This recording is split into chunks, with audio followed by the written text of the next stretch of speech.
Well, here I am with New York Times bestselling author Dr. Isabella Wentz and talking about her new book, IBS, Finding and Treating the Root Cause of Irritable Bowel Syndrome. And I was just sharing with her how I struggled with IBS. And that took me, actually, I struggled with it for years. And I was a personal trainer. I ended up losing 30 pounds. I went from about 170 pounds, just full muscle, right, down to about 140 pounds. I had orthostatic hypotension, go from sitting to standing. I feel really dizzy. My blood pressure was really low. And, this is what really got me into functional nutrition.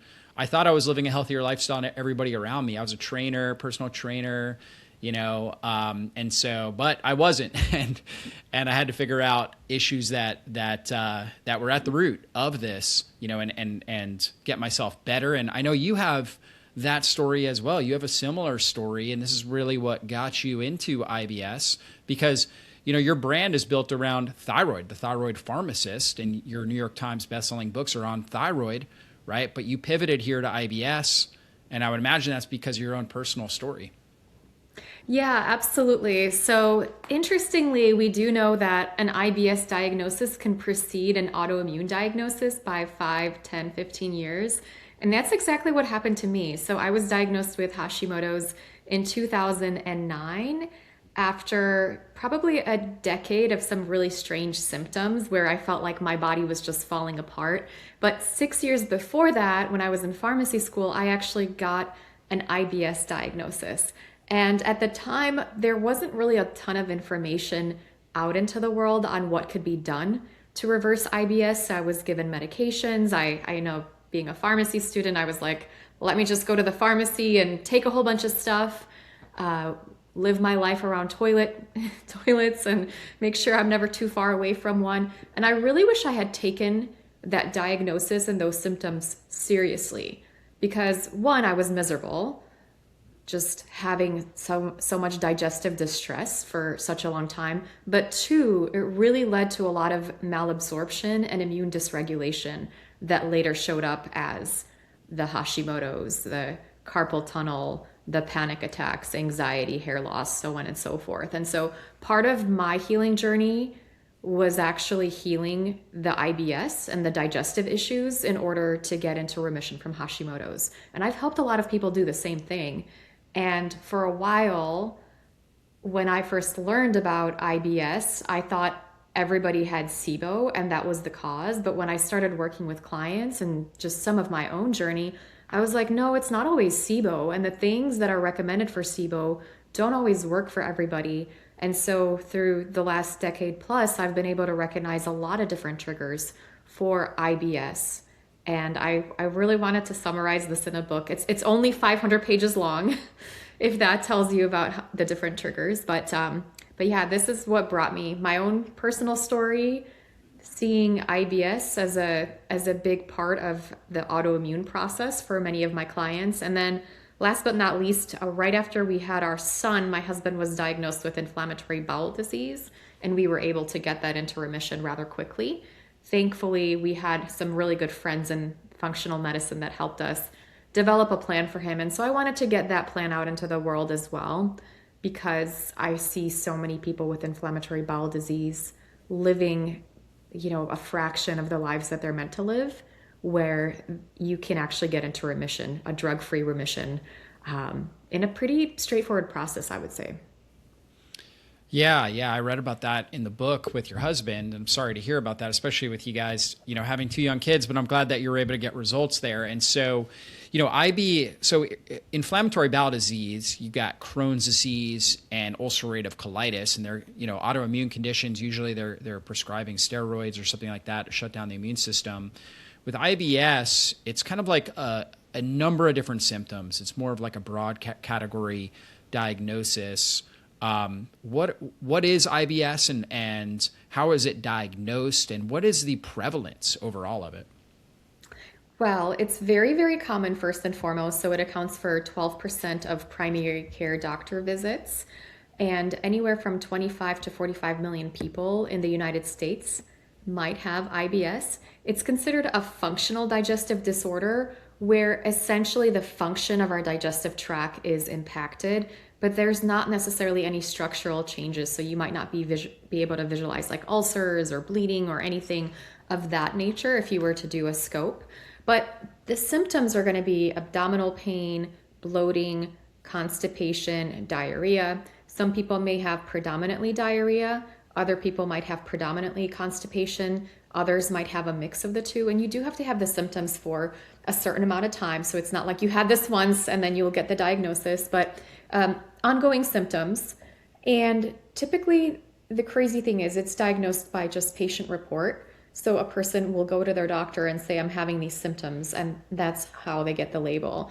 Usually there are no tests that are done to determine the diagnosis, and most people don't actually even go to a gastroenterologist, which is a shame, because I feel like it's a wastebasket diagnosis where there are always causes and things that can lead to IBS symptoms. For example, celiac disease, 25% of those with quote unquote IBS might actually have celiac disease, and medications are not going to be helpful for celiac disease. They might control the symptoms a little bit, but you do need to be on a gluten-free diet, right? And so probiotics, stress reduction, all the conventional treatments for IBS are not going to work for celiac disease unless you're gluten-free.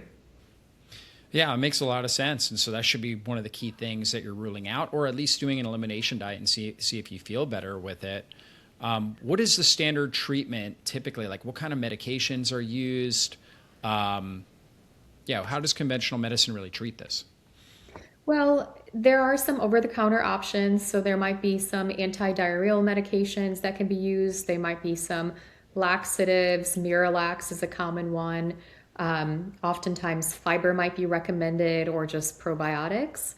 Also prescription medications are available, some for constipation, some for diarrhea. There's some off-label use of antidepressants as well that can be utilized. But really, unfortunately, the standard of care, conventional medicine, less than 25% of people have any kind of relief of symptoms up to 6 years after their diagnosis. So it's less than 25%. Wow.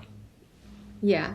And up to 50% may still be significantly symptomatic even after 6 years after their diagnosis. So what I can say is that conventional medicine is not super effective for IBS. Yeah. Yeah, and there's three main types of IBS. You got IBS-D, which is characterized by diarrhea. People have frequent diarrhea. IBS-C, frequent constipation, and then IBS mixed, where you kind of go through the mix of constipation, diarrhea. That's what I was. IBS-M. I'm not sure which one you were. But yeah, some days things were great. Most of the time it was either loose or I was having trouble, right? And I remember times where I would be literally laying on my bed trying to do like an abdominal massage, trying to just move things through because I had so much pain and cramping in my gut. And so I would go through bouts of that. Yeah, I had the D type. So I was sitting in lecture and I'd have to run out and go to the bathroom. I'd be driving and then I'd have to pull over. I'd be on a date and I'd have to excuse myself. So it was not very glamorous, let me tell you that. Yeah, terrible. I honestly, I think that the C actually, even though as tough as constipation is, that would probably be the preferred way rather than the IBS-D. That's for sure. So what have you found to be the root cause factors? I know you had, so in the book, you use this acronym, DIG at it, for the root cause factors. I was just reading that this morning. I've been reading this book in my sauna over the last few days. And so I know from graduate school, you used a lot of acronyms to remember things. And so you try to help your readers with that. So what are these root cause factors? So, one of the reasons why conventional medicine doesn't work so well for IBS is because they just don't realize that there's so many different causes, where there are a ton. So starting with the first D, that's going to be dietary triggers. And we can really dive deep into those. Gluten and celiac disease is the most common one. 25% of people with IBS might actually have this. Getting off of gluten can be a life changer for so many symptoms, definitely for IBS symptoms. And then there could be sensitivities to gluten. There could be sensitivities to wheat. There could be something known as systemic nickel sensitivity. So you might be sensitive to wheat and other different types of foods that are high in nickel. And so interestingly, like you mentioned, elimination diet. So there are people that test negative for celiac disease. Doesn't mean that they're not going to feel better gluten-free when they have IBS, right? And then we go into other triggers. Dairy is going to be the most common one. Some of the more surprising ones might actually include raw fruit and vegetables. I've seen a lot of people reacting to lettuce and blueberries, which was at first a little bit surprising to me. And then we have food additives. I feel like are a really important trigger, as well as those non-caloric sweeteners. So they can act as osmotic laxatives when you overdo them. For some people, they have such a sensitive digestion that even a little bit might set them off. My husband in particular, erythritol seemed to trigger inflammatory bowel disease symptoms in his system. I go through things like salicylates, histamines, and oxalates, and I consider these to be kind of made up the term, but like metabolic issues where you're going to react to them because you're not metabolizing them properly. An example of like oxalates could be because you have candida or aspergillus colonization, or you have a vitamin deficiency, so you're not properly breaking that down, or something missing in your microbiome. Then the digestive issues. So you might have a deficiency in pancreatic enzymes or bile, and this could lead to fat malabsorption. You can have a deficiency in stomach acid, and that can lead to protein malabsorption, and so on and so forth. We also have intestinal overgrowths. So things like SIBO and SIFO are going to be very, very relevant. There's different types of SIBO that we do need to consider. And, you know, I talked about the low FODMAP diet. It's like can be helpful for the symptoms, but many times you need to really address why the overgrowth is happening in the first place. We have dysbiosis, gut dysbiosis as a potential trigger. We can have alterations in hormones, including stress hormones, female hormones, thyroid hormones, infections, toxins. So really there are a lot of different triggers. A study done by Dr. Haba in 2011 showed that 98% of the time, in 303 people, 98% of them actually had identifiable and treatable causes of IBS. And so my goal is to let people know that there's probably a cause for your symptoms. And if you figure out the cause, there are treatment protocols that you can follow so you no longer have IBS, right? So you don't have to live with like a chronic issue. Yeah, for sure. And so you that was a great breakdown on all the possible root cause factors. So where does somebody get started with trying to figure out what their root cause is? I'm a big proponent of testing, right? So I do talk about if you haven't figured things out, let's say if you did an elimination diet, actually, let me start that from the top. So elimination diet is going to be a really, really great place to start for a lot of people, where getting off of gluten and dairy, some of the most common reactive foods is going to be very, very helpful for symptoms. I would also look into doing some digestive enzymes, as well as really supporting your digestion. So getting yourself into like a parasympathetic state where you are calm when you're eating, you're not on the run, you're chewing your food properly to let your saliva start digesting your food. Things like mind-body practices can be very, very helpful to shift yourself into that parasympathetic state as well.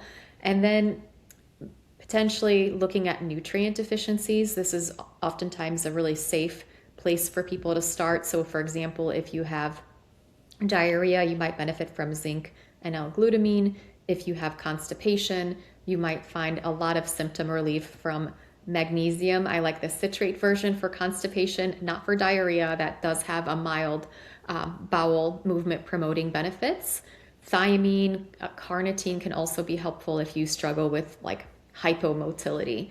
And yeah, these things can really help resolve symptoms right away. But I know you and I probably have both worked with people who are already eating better diets than we are. And they are like really working on their stress and they live this beautiful lifestyle. And in those cases, I would probably advocate for doing some testing. So maybe a SIBO test, doing potentially food sensitivity testing, and definitely a comprehensive stool test to see if there is anything murky growing in the gut. One of the most common infections associated with IBS and Hashimoto's and chronic hives, and kind of how I came into this little rabbit hole, is Blastocystis hominis. Up to 72% of people with IBS might have this, and treating this infection just might reverse IBS, chronic hives, and even Hashimoto's. And so I would say if somebody is still having food sensitivities after eliminating gluten and dairy, still eating a relatively good diet, but they're just like, my bloating's coming back, or they've hit a healing plateau, it's really important to identify these causes, because if you have like a protozoa in your gut, no matter how perfect of a diet you're eating, that protozoa is going to be eating at your gut lining and producing a lot of inflammation. And so you're going to become sensitive to no matter what you're eating, even if it's like organic, grass-fed, wild-caught, fish that only swims in the ocean on days, on the full moon. So it's really important to dig deeper if you haven't found 100% symptom resolution with just diet. Yeah, so Blastocystis hominis is a microscopic parasite, a protozoa like you were talking about. You can pick that up on different stool tests like the GI map. Your typical conventional medical doctor, if you go in and you just ask for a parasite test, they're not very good at picking up parasites. But you want to look at one that's actually looking at like DNA, microscopic DNA inside the stool. And I see a lot also with Giardia, very much associated with people with a lot of gut issues, right? Have you seen that as well? Absolutely. Giardia is huge. It's known as beaver fever, not to be mistaken with Bieber fever, the singer. It can be picked up very easily from like standing waters. So a lot of people that do hiking or adventurous type of people might pick it up, but also people that work in daycares. Like children are notorious for spreading these kinds of infections. And it is something that has been associated with like foul smelling stools and a lot of diarrhea. But I will say I've seen it in people that don't even have these kind of symptoms. And it can lead to a whole host of really interesting symptoms. Yeah, for sure. I know for me, so when I was dealing with IBS, I didn't get any testing done. I was fortunate in that I knew like some of the things. My life was just really out of balance. I would work an evening job. I get home at like 11 or 12. I would be I'd have to wake up at like 5:30 the next morning to do personal training in the gym. And then I would have school. I have classes from like 10 to 2 every day. And so I was just like working around the clock. And I was eating 6 to 8 meals a day to try to, snacking all the time, protein bars, protein shakes, whole grains, all this kind of stuff. And so I actually picked up a book at the time that was called The No Grain Diet by Dr. Joe Mercola. And so I was like, I'm going to try this out. And a guy that was living near me was into this. He was the one that turned me on to this book. And so we would order meat from US Wellness Meats, right? And anyways, so I went on this sort of elimination diet, taking out grains. I still noticed I had problems when I was eating like big spinach salads, right? So you were talking about the, just raw foods, right? I noticed when I would have these big spinach salads, which I thought, of course, that's super healthy, and I would have more problems. Even if I had broccoli, like if I had raw broccoli, I would have issues with that as well. I noticed that cooked vegetables were good, root vegetables were fine. Fruit seemed to be okay for me. And so it was kind of like this process of elimination, that I saw big changes pretty immediately when I took out grains, but I still had to realize, okay, a lot of these raw vegetables just don't do well with me. And then the one supplement I took, and this was like the supplement that was always recommended for gut issues back then was probiotic, right? And that made a big difference for me. And then I started practicing intermittent fasting. So I was fortunate in that sense. And what was interesting was when I got into clinical practice, I thought, oh, this is the protocol that's going to help everybody. This is what we do, right? Because it helped me, so it's got to help everybody. And then I was quickly humbled in the sense that it helped probably 25% of the patients. And then I had to dig a lot deeper to help other people get better. And we found, parasites with a lot of these people, SIBO, H. pylori, a lot of these different types of infections, mold exposure, chronic mold exposure, right? And you go through all of this stuff in the book, all of these different, cofactors that could be involved with this. What were some of the main triggers that you were dealing with when you dealt with IBS? Well, so like you, I too was humbled, right? So I thought everybody, like, you just need to go gluten-free. That's fine.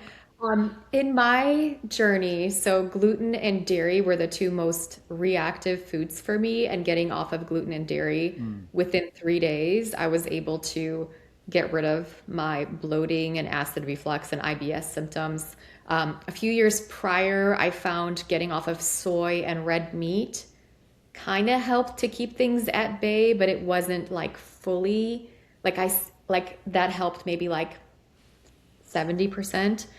Then what else did I find to be helpful for my IBS?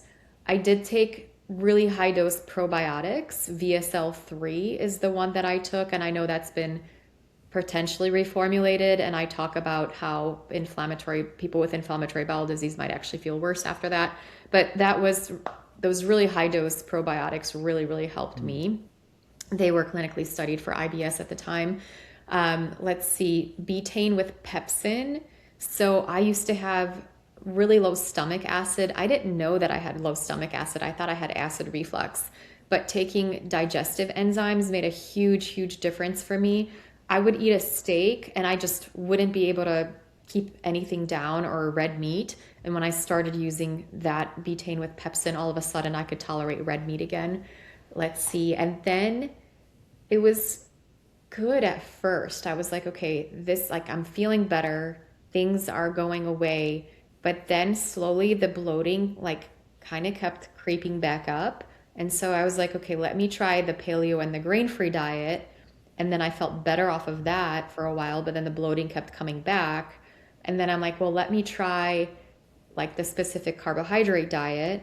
And then I tried that, but that just really devastated my system. I ended up doing too much of the breads made out of nuts and almonds and stuff. And so I ended up with acne, and my skin was really dull, and started to lose more weight than I wanted.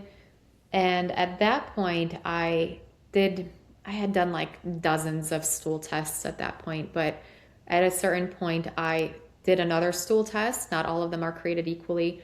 And the protozoa blasto, I had that in my system, as well as H. pylori. And so treating those two infections, at that point, I was like, oh, wow, I could tolerate grains again. Wow, I'm not bloated anymore. And a lot of my thyroid markers and thyroid antibodies, they had been improving all along, but I saw a really huge improvement in everything once I was able to clear those infections. Yeah, and that's a common combination too, because H. pylori shuts down your ability to produce stomach acid. So you're not able to produce the stomach acid. And stomach acid is your major defense against having parasite infections, because its job is to sterilize whatever's coming into your stomach, along with obviously helping with digestion, breaking down protein, absorbing key minerals and vitamin B12 and things like that. Stomach acid is critical for all of that. But when H. pylori shuts down that production, that makes you more susceptible to foodborne infections and dysbiosis just in general throughout your intestines. And so you talked about the Blastocystis hominis and the H. pylori. What are some of the best herbal protocols or natural protocols that you found for helping to reduce H. pylori and Blastocystis hominis? Well, it can be a little bit intense. In recent years, I've seen a lot of resistance with H. pylori specifically. And so I used to just use DGL and mastic gum for 60 days, and that used to cover it. Now we have to get a little bit more creative. So I might do things like cranberry extract to help with prevention of that adhering to the gut wall. A lot of Saccharomyces boulardii to raise the secretory IgA to help fight that naturally. I do like some of the probiotics by Microbiome Lab as well. They have specific H. pylori ones. And so I tend to use a more comprehensive protocol these days. Just Yeah, because I've I've also seen so noticed that oral health plays a big role, especially with H. pylori. So if like somebody has, for example, gingivitis or cavity, or even like root canals and things like that that they've had where they're harboring infections, I found that to be really important to address. You probably don't go, I don't know if you go through that in your book, but I found that to be really important to address to really eliminate H. pylori as well. one of the things I recommend, and I totally agree with you, is like throwing away your toothbrush every week too, because some people might like reinfect themselves with their toothbrush. Hmm. Uh, I have seen that, and also treating kissing partners. So if you are somebody that is in a relationship partnership, oftentimes you might have an asymptomatic spouse, Hmm. and you could be passing the infection back and forth, which is like not that not that fun, right? And you might not think about that, but it's like it's a bacteria, so you can get rid of it and then just pick it right back up. Yeah, that's key. Now, how about Blastocystis hominis? For that, I also usually use the 60-day protocol. For some cases, I've seen just Saccharomyces boulardii doing wonders, and that's all that we've needed to do. Again, there's a lot of different strains of it, so some might be more resistant. I might do something like oil of oregano and berberine for 60 days. Along with that, I have done Artemisia wormwood, but I don't recommend for people to do that on their own unless they're being like monitored by a practitioner and having their liver enzymes tested. Sometimes I might use digestive enzymes that contain lipase, because there is a school of thought or research, I would say, that believes blasto can hide out in like a lipophilic shell where you can't really kill it off. So I have found that tends to get rid of it.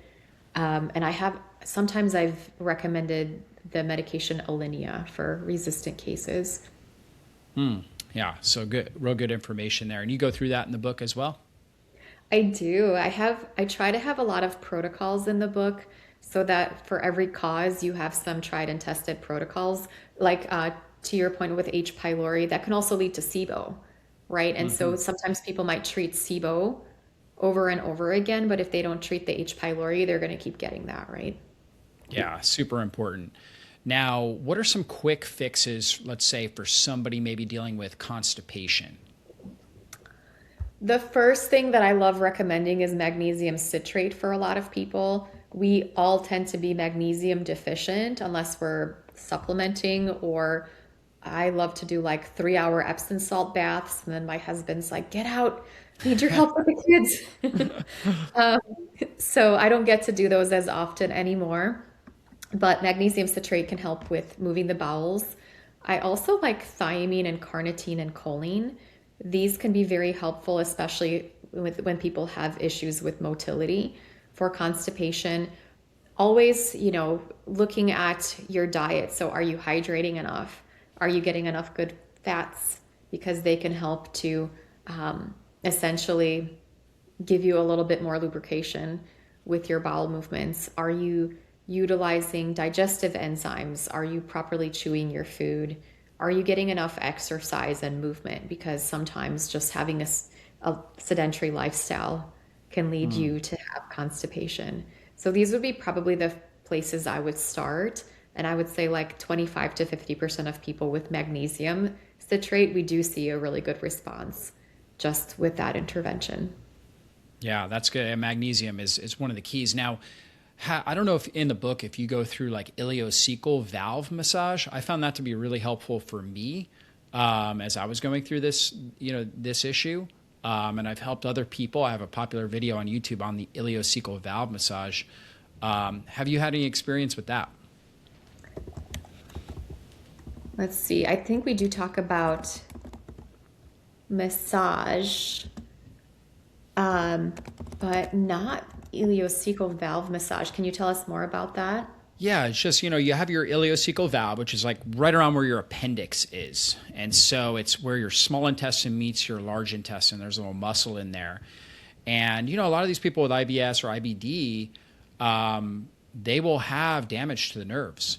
And so there may not be good muscle contraction going on or overstimulated muscle contraction where it's not opening well. And so food is kind of sitting there in that area between the small and the large intestine. So just kind of taking your hand and going in a clockwise fashion, starting from basically your left lower quadrant and moving up to like towards your liver, right? In a sense, almost like a J shape, right? That can help open up that ileocecal valve and kind of move things through. And so I found that to be helpful, just some self-massage as a helpful tool for people. And then also helping people get in like a posture. Like for me, when I was dealing with the constipation, what I found was if I was on my knees, almost like a prayer, like if I'm praying like on my knees, it would help, right? Or I could even sit at my desk and do work if I was on my knees. Okay. And that seemed to help. And then I found for other people, just going out and taking a walk, like getting some movement for some people, that helped them, just getting, some level of movement. I know for my wife, she likes to sit on the bed. She just sits on her bed and it has to be in a relaxed state. She's like, she just locks the door. No kids can come in. She's just able to relax, right? Turns on that vagus nerve, gets the, peristaltic waves going, and then that allows her to eliminate. So finding a good posture, I think a lot of people are not intentional, about finding like a time or a posture or some sort of activity that helps stimulate it. Have you found that as well? Yes, definitely. I kind of joke that whenever my dog was constipated, we would go for a nice long walk, and that always helped. And I feel like it helps humans too. And the Squatty Potty, so I've recommended that for a lot of my clients, and that basically puts you in a nice posture where you're more likely, it's a little bit easier to pass stools that way. Have you worked with a Squatty Potty? Oh yeah. Squatty Potty is great. Yeah, we have those in our bathroom as well. Now, one of the general recommendations is more fiber. And that does work for some people, but it actually works even worse for others. It actually makes things even worse. And you talk about that a bit in your book. There's kind of a paradox with fiber. Some people do great. They increase their fiber and things just, their bowels seem to work really well. And then others, it flares things up. Yeah, definitely. If they have like dysbiosis or SIBO, sometimes that can actually make things worse because the fiber feeds whatever pathogenic, opportunistic microbes we have that are essentially take the food and cause trouble, right? They make some toxic byproducts with it. Yeah, for sure. And so I was one of those people that more fiber, not good. And so this was the general recommendation for years in the nutrition world was, okay, you need this amount of fiber, you need a certain amount of fiber. I found, one of the things that I've theorized is we kind of have a bell curve with fiber. There's certain people, let's say on the far right of the fiber, these are the people that thrive on like a plant-based diet, right? They're just high fiber, high plant-based diet. On the far left are the people that seem to thrive on like a carnivore diet, right? Almost basically no fiber. And they seem to thrive on that. Although there's ideas about, for example, hyaluronic acid in, collagenous meat, right? Collagen in general, like from the kind of tendons of animals, if you're eating ground beef or if you're eating like the actual synovial joint, like if you're eating a chicken wing or bone broth or something like that, that actually being some level of, or a form of fiber. There's different ideas about that. But there's certain people that are going to thrive on a carnivore diet, certain people that thrive on a plant-based diet. Most of us are somewhere in between where we need, I'm like center left. Like I do better on a higher protein diet, less fiber, but I find that I still thrive on fiber, particularly from root vegetables, typically where I'm getting it. I do really well on things like cucumbers, tomatoes, stuff like that. So I make Mediterranean salads with cucumbers and tomatoes and feta cheese and stuff like that. But kind of, for me, I've personalized my diet to figure out what I do best with. And this is where I try to help people is on kind of this fiber, this bell curve, figuring out their fiber threshold. And I think that's really important consideration for people, is just kind of figuring out how they tolerate fiber and different types of fiber. Yeah, I think you make such a really great point about that because that's kind of the standard of care recommendation. If you have constipation, more fiber, diarrhea, more fiber, but it's really going to depend on the person. And if you, my theory, and I don't know if you've kind of seen the same, but I find that people tend to do better depending on their microbiome. So if a person has, for example, SIBO or dysbiosis or like a Klebsiella overgrowth, they're going to do poorly with with high fiber. And then I've also seen people like with oxalate issues, they tend to do better with like carnivore diets, and they have a lot of issues with like plants. And my approach is like diet is a really important tool and can be very helpful, but I also want people to be able to eat as many foods as possible. Like I don't want them eating like McDonald's, right? Or like, Yeah. terrible food. Like I just want them to be able to eat really good food and feel good eating it. And my approach is always like, okay, so what are the things that are out of balance? And I do see people that swear by the carnivore diet, and I do see people that swear by the vegan diet. And I'm like, okay, if you're vegan, could it be that you have low stomach acid? And maybe that's why you're not tolerating protein. And again, this was my story too. I couldn't eat red meat because I had low stomach acid, and I like steaks especially were like really rough for me to handle. And now I could eat steaks and I could eat a lot of different foods thanks to optimizing my digestion and clearing out all of these different things that were out of balance. So I'm always like, let's meet you where you're at. And I don't want you stuck on a diet like the low FODMAP diet, which basically doesn't get rid of your small intestinal bacterial overgrowth. It kind of gets rid of some of the symptoms, but then you end up being on a restricted diet longer term, and then your microbiome actually gets more restricted and less diverse. And we do know that higher microbiome diversity is associated with being able to digest more foods and live a healthier life and making more nutrients, right? Yeah, 100%. You should kind of know you should know your zone that is kind of your safe zone. This is what I always say is like, your safe zone, but then you should be able to venture out of that safe zone, even enjoying, like if you're on vacation or something like that, occasional level of processed food. However, also knowing your threshold as far as that goes too, knowing that is potentially dangerous for your system. Well, it is dangerous, chemicals and all the different things that are going to damage your gut cell mitochondria, but then getting back kind of into your safe zone. And so kind of venturing out, being adventurous with your food choices, and then getting back into your safe zone so your body's able to, heal and optimize, right? And so kind of living life in that place, I think is really, really helpful for people. Now, you talked about stomach acid, so critical and really critical for breaking down red meat. Most people don't realize that stomach acid it takes a lot of energy to produce stomach acid. We have to get that stomach acid really low in order to effectively digest red meat and break it down. And so that's going to be dependent on critical nutrients, right? As well as thyroid hormone activation. And that was probably one of the big factors with you. You had H. pylori and Hashimoto's, so you weren't producing enough of the thyroid hormone, so you were going to have low stomach acid. Absolutely. And also I had a thiamine deficiency. Not many people realize, but a thiamine deficiency can also lead to low stomach acid. And for me, I discovered the thiamine deficiency after a while, and that actually helped me wean off of the digestive enzymes. So I love thiamine. It's just such a super interesting micronutrient. But in my experience, I have found that people who have low stomach acid, they might have trouble with tolerating carbohydrates. They might have low blood pressure. They might have symptoms like POTS. And chronic fatigue is actually a really big red flag for me. These people can actually be thiamine deficient. When you have diarrhea, you can malabsorb thiamine. Constipation has also been found to be correlated with thiamine. There's actually a big recent study talking about the thiamine connection with IBS.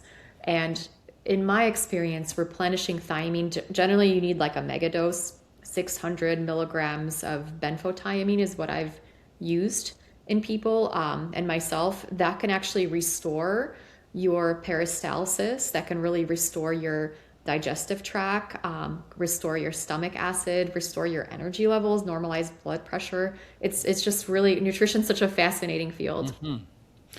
That's really interesting because I didn't know that connection with B1 and stomach acid production. I usually think about zinc, and I see a lot of zinc deficiencies.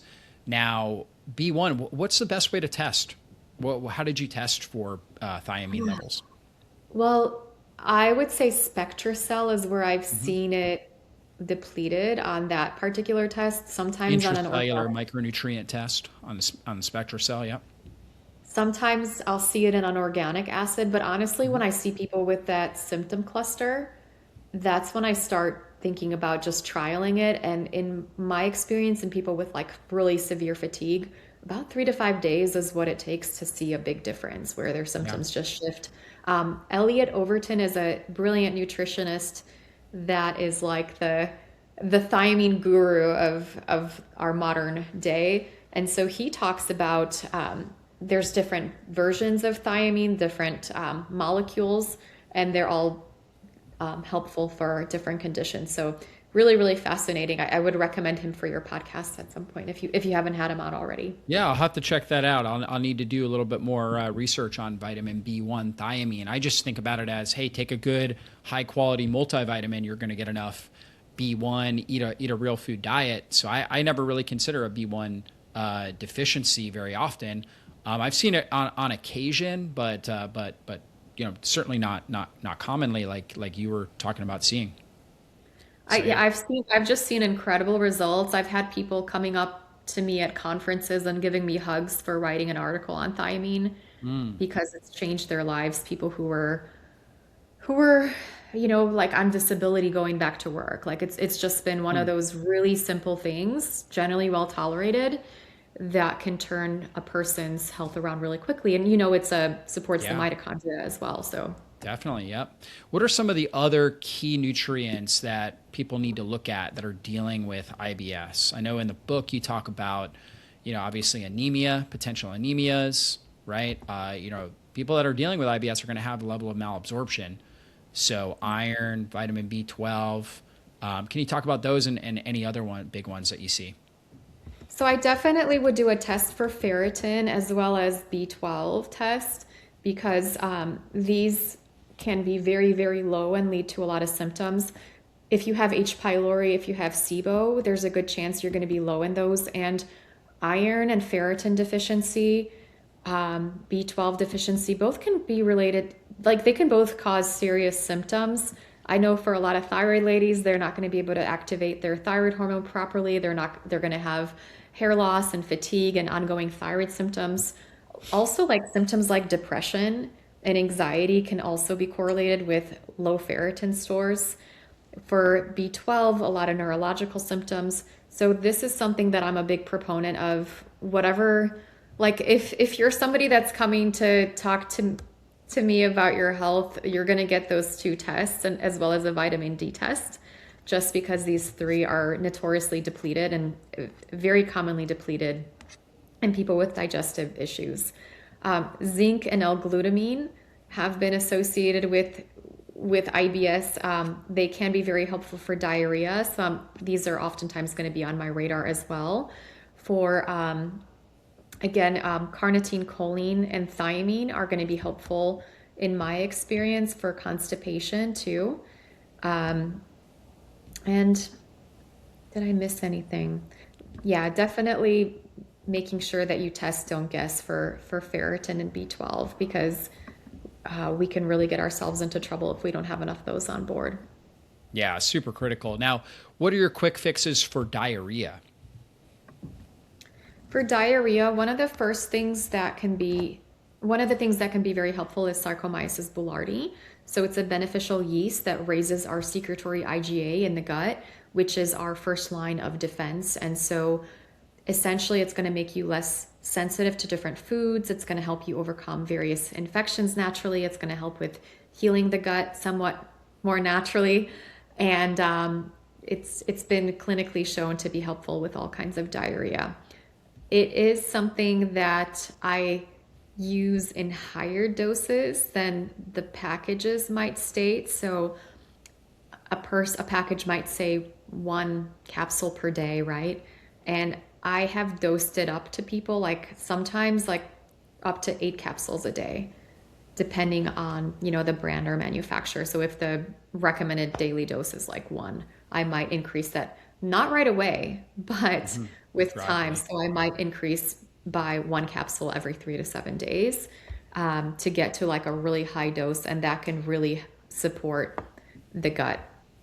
And then I also find that zinc and L-glutamine can be very, very helpful. Yeah, that's good. Now, I always recommend taking zinc with meals because a lot of people get nauseous, especially people that tend to have more sensitive guts. They get nauseous when taking zinc away from meals. So make sure you're taking it with meals. Now, are there particular foods that you've noticed help people, like particular a diet strategy that can help somebody outside of like a personalizing the diet? Are there particular foods that people should stick to if they're having like a diarrhea flare-up? For people with like, let's say, really severe diarrhea, some of the considerations might be you don't want to necessarily take supplements in capsule form. You might want to break those apart and take them in powder form, just because they just might run through you. And then really focusing on like soft and mushy foods. So really well cooked foods, broths, like gelatinous meats. I would say something like you could put in a slow cooker, not really like your spicy, crunchy tacos. There is something called the elemental diet, and that's used for SIBO, where you just eat that like 24/7 for 7 to 21 days. You can do a semi-elemental diet when you have really bad diarrhea, and that is essentially you might have a elemental shake in the morning instead of your breakfast, or at lunch, and then maybe have a regular dinner, or even just do a full elemental diet for like 2 to 3 days to kind of slow things down a little bit. That can be helpful for like intractable diarrhea, and then like the diarrhea associated with an inflammatory bowel disease. I would say it can be a little bit more extreme to do that, but again, if you're dealing with like really more intractable diarrhea and whatnot, that can really move the needle. Yeah, that's really good. Dr. Izabella, this has been a really great interview, and your book is fantastic. I would highly recommend people go out and get it. It's called IBS: Finding and Treating the Root Cause of Irritable Bowel Syndrome. If you've been dealing with this, or you know people that are, this is a great book to get them. Or, if you're out there and you're a health coach, I mean, you should definitely be reading this book. This will really help you treat a lot of these challenging cases that, of people that are coming to you that want help. This is going to really help you have just a good kind of protocol or rundown that you can kind of troubleshoot in your head as far as root cause factors, protocols, strategies, things like that. You can take a lot of notes as you read through this. This is a gold nugget of a book. So thank you so much for your work. Any last words of inspiration, or what you want people to get from this book? Wow, thank you so much for having me. And for anybody listening, I hope that they realize that the digestive issues for anybody I can't talk. Okay. So thank you so much. By the way, Dr. Wentz just had a baby, so she's probably running on very little sleep at this point, but she had the courage to get on this interview. Thank you so much. 4-month sleep regression has been a little bit tough. So I did wake up about 4 times last night, but my hope for anybody that's struggling with digestive issues or autoimmunity is that they have a map and a roadmap to help themselves feel human again. I know what it's like to be sick for a really, really long time and just kind of get really basic Band-Aid solutions. And my hope is that my IBS book can really give you tailored protocols and a guide to figure out what's driving your symptoms, your IBS, autoimmunity. my really big hope is that we can prevent a lot of cases of autoimmune disease and a lot of suffering by catching IBS early and addressing all of that digestive distress and malabsorption and immune dysregulation that comes along with it.